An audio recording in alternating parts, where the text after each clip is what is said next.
We got to get this baby started. Boogity, boogity, boogity. Let's go racing, boys, and Danica.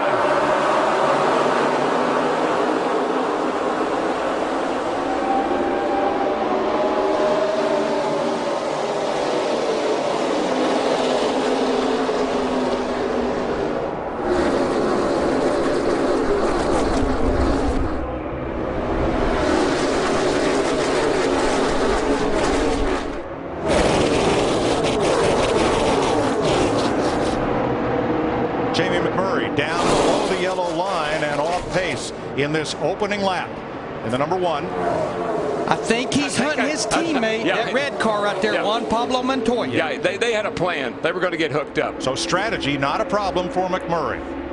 And Two-car tandem. Talk about teammates that have hooked up.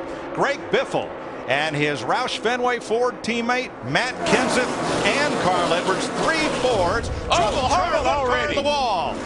Slams to the outside. It's 5-time champion Jimmy Johnson. He collects Danica Patrick and the 34 of David Ragan. Trevor Bayne, the 21 car, winner from last year. You see him involved? Kurt Busch is involved. I'm a little worried about Jimmy. He took a hard lick right in the door. And there's the HenryCar.com Chevrolet of Kurt Busch. He's got damage. 1 lap and 600 feet. And it's calamity. Oh my gosh. Keep an eye on Jimmy Johnson. He's right tucked up underneath the 78 of Regan Smith.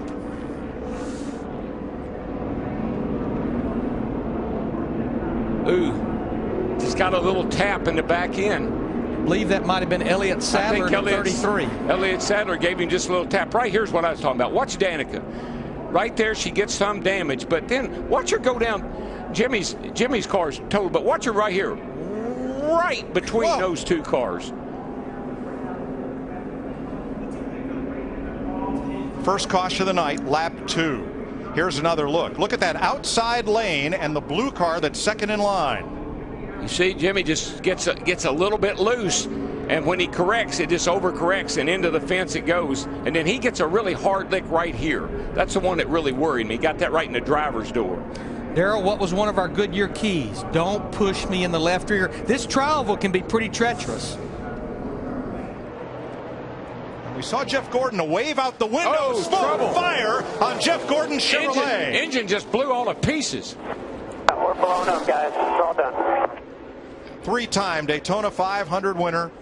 Jeff Gordon has brought out the 4th caution flag of the night at lap 81.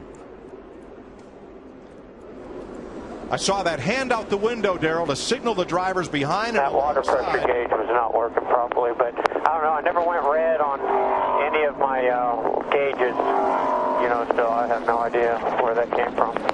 On the outside, that drafting tandem that worked so well before. Truex and around goes Labonte off the bumper of Marcus Ambrose, and caution is out. He's going to save it.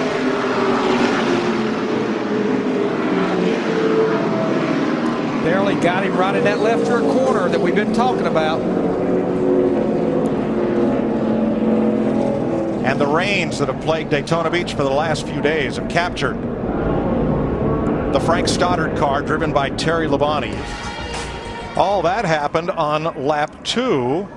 And now, under caution, Juan Pablo Montoya has crashed and gone aflame. Holy cow, what happened?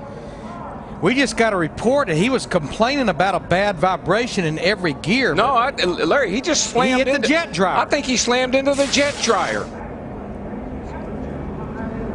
They're trying to clear debris off the racetrack, and the car brakes, won't steer, and he slides up the track and into the back of that surplus helicopter jet engine on a trailer used to dry the racetrack. Mike, I saw sparks coming out from the car as if it had a tire down or something. What an incredible turn of events. I've never in my life. Oh my gosh.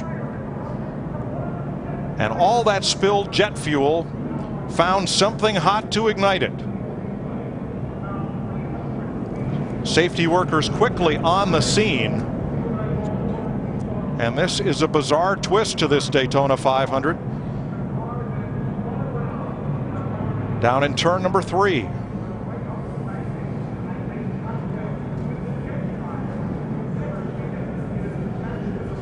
Well, I've seen a lot of things, but I don't think I've ever seen anything quite like this. That fuel is just running right down. That thing's full of fuel. They keep them full all the time.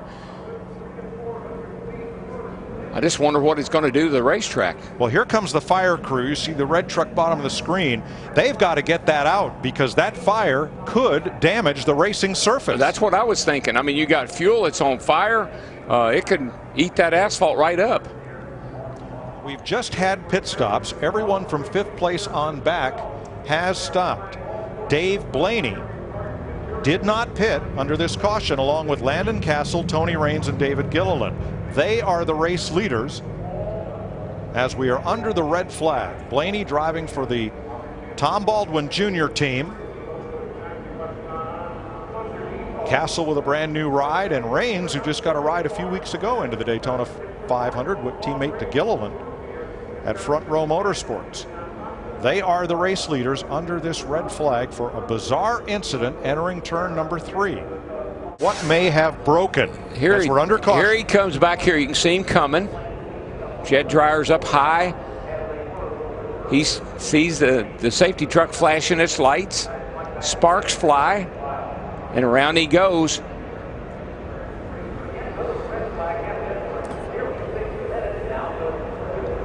Here's a different angle. See the safety trucks up top? Wow. I mean, it just exploded. When it hit it, it just exploded. And he was traveling at a high rate of speed, trying to catch back up at the field. Back of the field.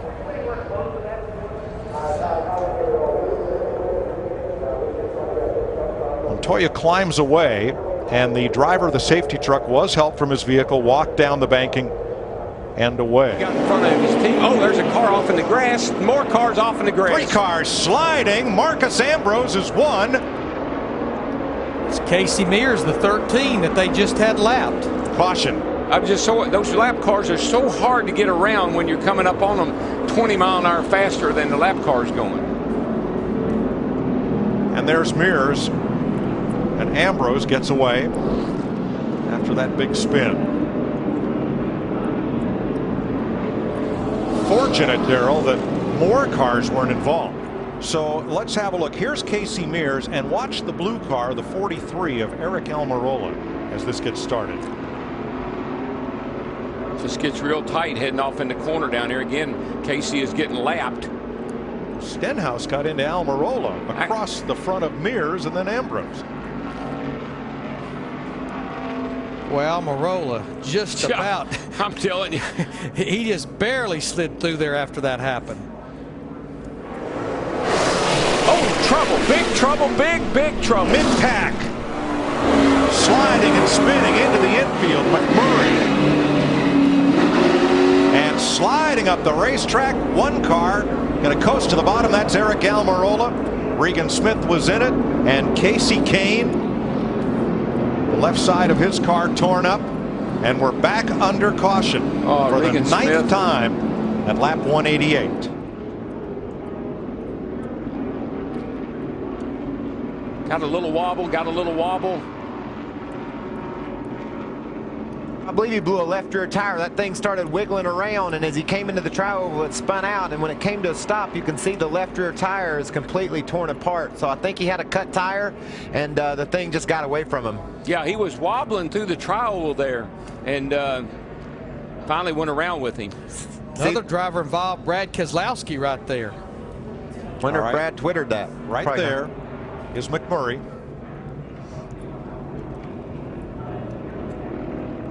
Yeah, Keselowski and the 2 just drove underneath Casey Kane in the 5. Just nowhere to go.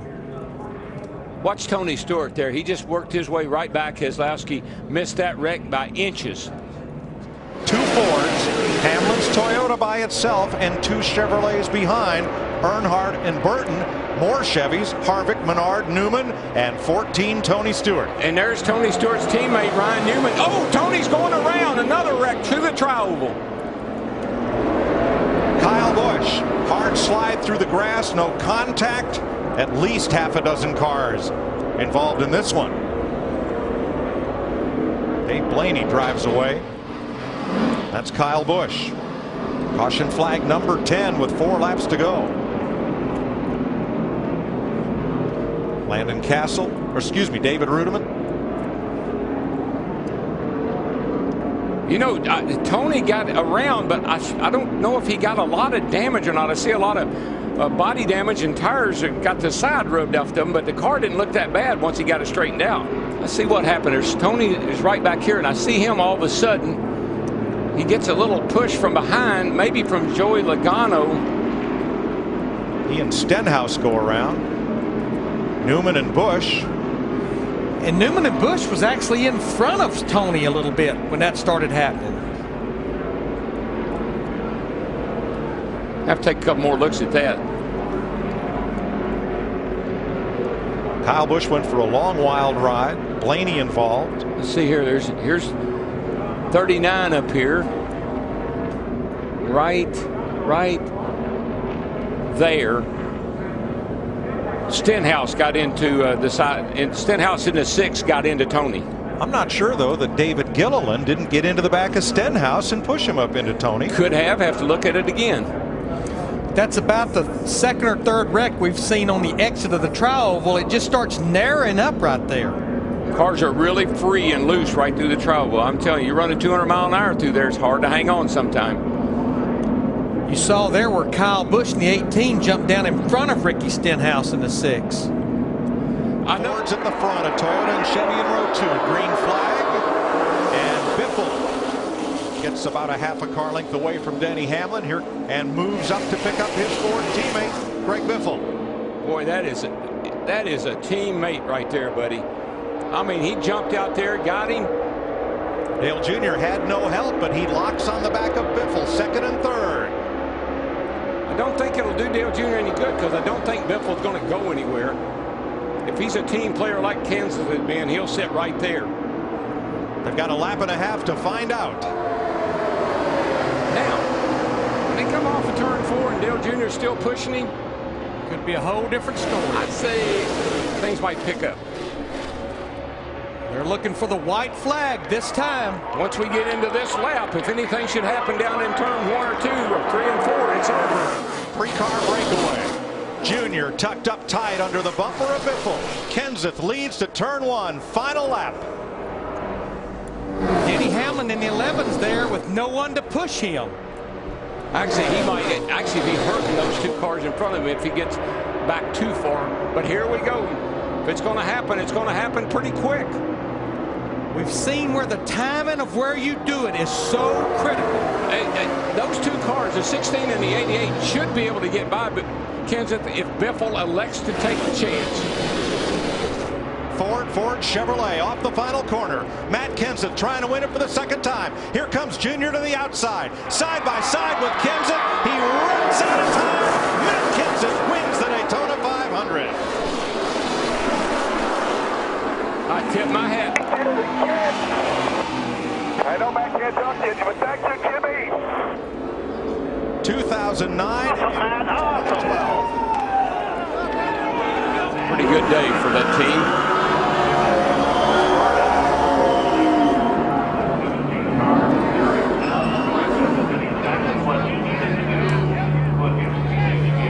Last time we were here in July, Matt Kenseth pushed his teammate David Reagan to the checkered flag.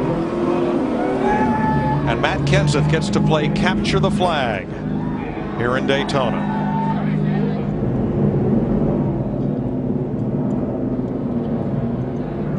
That right there was when Biffle started to go with Dale Jr. and he thought better of it. It's a pretty great way for Jack Roush to start off his 25th year in Sprint Cup. Good sign, good thing for Dale Jr. Good sign for Dale Jr. too. Gets a nice 2nd place finish in the old Diet Dew car. Let's see Carl Edwards coming across the line, even with Joey Logano and just pipping him by about 6 inches. There's Old Faithful. She came through. It's okay now.